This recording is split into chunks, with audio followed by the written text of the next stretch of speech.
Pernahkah anda berhenti sejenak, terfikir mengapa dalam banyak-banyak hukum, Tuhan kita yang Maha Pencipta memberi perhatian kepada perkara sekecil sarang burung?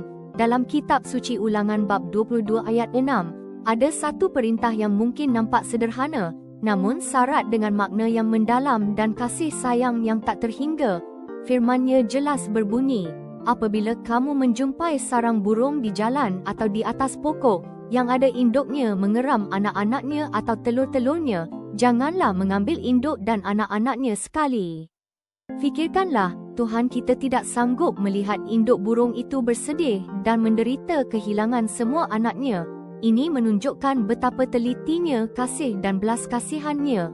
Jika Tuhan kita begitu peduli terhadap seekor burung yang kecil, yang tiada daya, bayangkan betapa lebihnya Dia mengasihi setiap seorang daripada kita.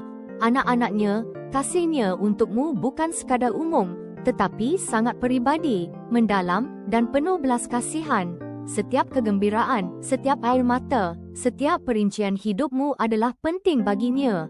Jangan ragu, cintanya padamu tak terhingga.